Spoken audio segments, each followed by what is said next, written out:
Today's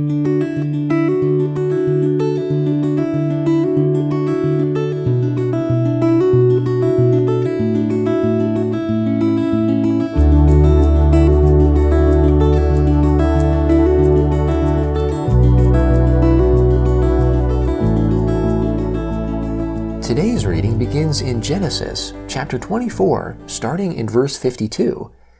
When Abraham's servant heard their words, he bowed himself down to the earth to the Lord. The servant brought out jewels of silver and jewels of gold and clothing and gave them to Rebekah. He also gave precious things to her brother and her mother. They ate and drank, he and the men who were with him, and stayed all night. They rose up in the morning, and he said, "Send me away to my master." Her brother and her mother said, "Let the young lady stay with us a few days, at least 10. After that she will go." He said to them, "Don't hinder me, since the Lord has prospered my way. Send me away that I may go to my master." They said, "We will call the young lady and ask her." They called Rebekah and said to her, "Will you go with this man?" She said, "I will go." They sent away Rebekah their sister with her nurse, Abraham's servant, and his men. They blessed Rebekah and said to her, "Our sister, may you be the mother of thousands of 10,000s, and let your offspring possess the gate of those who hate them." Rebekah arose with her ladies. They rode on the camels and followed the man. The servant took Rebekah and went his way. Isaac came from the way of Beer Laharoi, for he lived in the land of the south. Isaac went out to meditate in the field at the evening. He lifted up his eyes and looked. Behold, there were camels coming. Rebekah lifted up her eyes, and when she saw Isaac, she got off the camel. She said to the servant, "Who is the man who is walking in the field to meet us?" The servant said, "It is my master." She took her veil and covered herself. The servant told Isaac all the things that he had done. Isaac brought her into his mother Sarah's tent, and took Rebekah, and she became his wife. He loved her, so Isaac was comforted after his mother's death. Abraham took another wife, and her name was Keturah. She bore him Zimran, Jokshan, Medan, Midian, Ishbak, and Shua. Jokshan became the father of Sheba and Dedan. The sons of Dedan were Ashurim, Letushim, and Leumim. The sons of Midian were Ephah, Apher, Hanok, Abida, and Eldah. All these were the children of Keturah. Abraham gave all that he had to Isaac, but Abraham gave gifts to the sons of Abraham's concubines.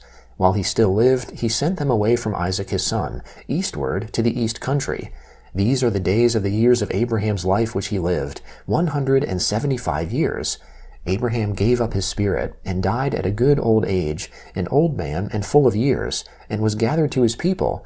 Isaac and Ishmael, his sons, buried him in the cave of Machpelah, in the field of Ephron, the son of Zohar the Hittite, which is near Mamre, the field which Abraham purchased from the children of Heth. Abraham was buried there with Sarah, his wife. After the death of Abraham, God blessed Isaac, his son. Isaac lived by Beer Laharoi. Now this is the history of the generations of Ishmael, Abraham's son, whom Hagar the Egyptian, Sarah's servant, bore to Abraham. These are the names of the sons of Ishmael, by their names, according to the order of their birth.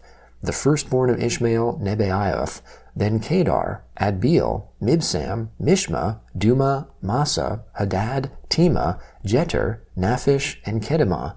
These are the sons of Ishmael, and these are their names, by their villages and by their encampments, 12 princes, according to their nations. These are the years of the life of Ishmael, 137 years. He gave up his spirit and died, and was gathered to his people. They lived from Havilah to Shur, that is before Egypt, as you go towards Assyria. He lived opposite all his relatives. This is the history of the generations of Isaac, Abraham's son. Abraham became the father of Isaac. Isaac was 40 years old when he took Rebekah, the daughter of Bethuel the Syrian of Paddan Aram, the sister of Laban the Syrian, to be his wife. Isaac entreated the Lord for his wife, because she was barren. The Lord was entreated by him, and Rebekah his wife conceived. The children struggled together within her. She said, "If it is like this, why do I live?"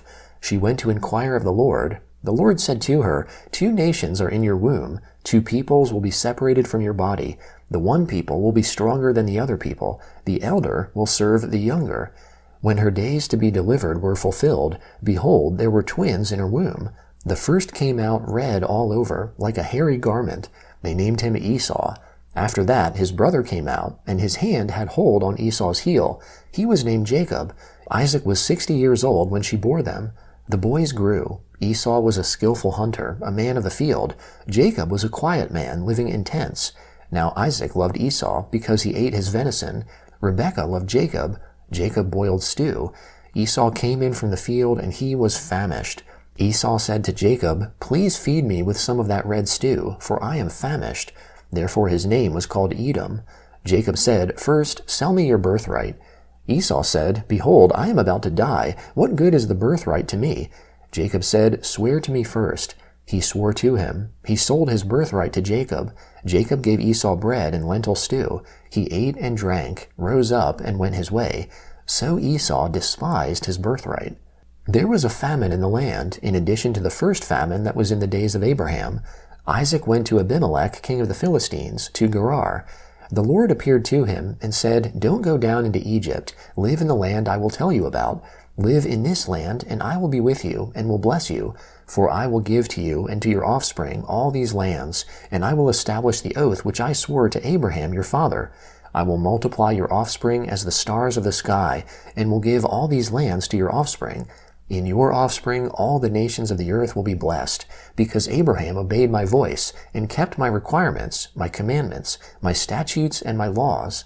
Isaac lived in Gerar. The men of the place asked him about his wife. He said, "She is my sister," for he was afraid to say, "my wife," lest, he thought, the men of the place might kill me for Rebekah, because she is beautiful to look at.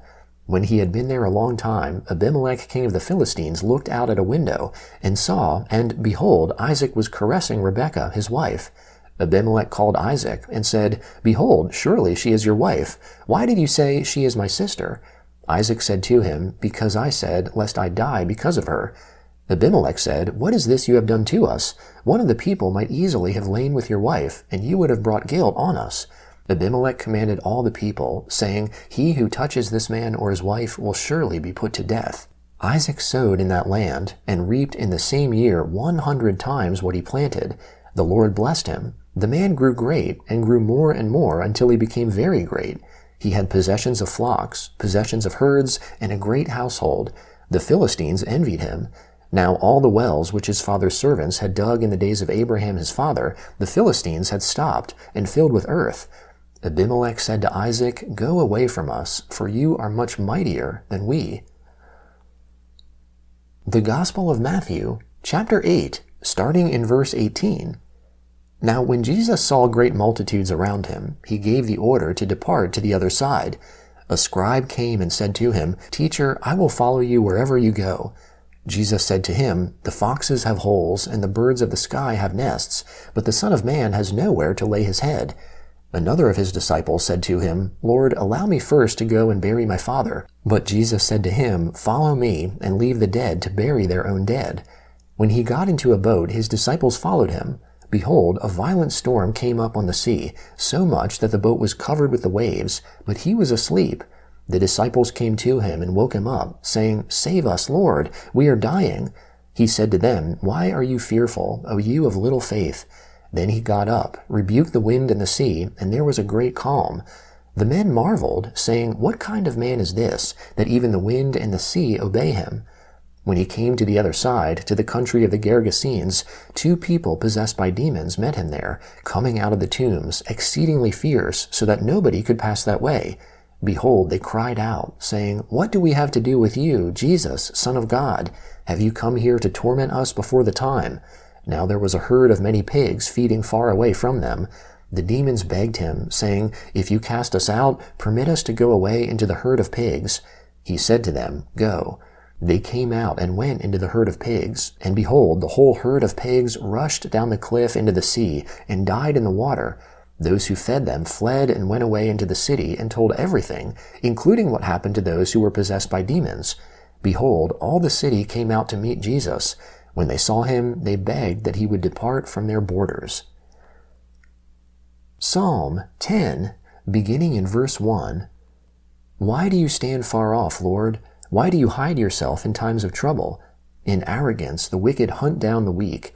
They are caught in the schemes that they devise. For the wicked boasts of his heart's cravings. He blesses the greedy and condemns the Lord. The wicked, in the pride of his face, has no room in his thoughts for God. His ways are prosperous at all times. He is arrogant, and your laws are far from his sight. As for all his adversaries, he sneers at them. He says in his heart, I shall not be shaken. For generations I shall have no trouble. His mouth is full of cursing, deceit, and oppression. Under his tongue is mischief and iniquity. He lies in wait near the villages. From ambushes he murders the innocent. His eyes are secretly set against the helpless. He lurks in secret as a lion in his ambush. He lies in wait to catch the helpless. He catches the helpless when he draws him in his net. The helpless are crushed. They collapse. They fall under his strength. He says in his heart, God has forgotten. He hides his face. He will never see it. Arise, Lord. God, lift up your hand. Don't forget the helpless. Why does the wicked person condemn God and say in his heart, God won't call me into account? But you do see trouble and grief. You consider it to take it into your hand. You help the victim and the fatherless. Break the arm of the wicked. As for the evil man, seek out his wickedness until you find none. Proverbs chapter 3, beginning in verse 7. Don't be wise in your own eyes. Fear the Lord and depart from evil. It will be health to your body and nourishment to your bones.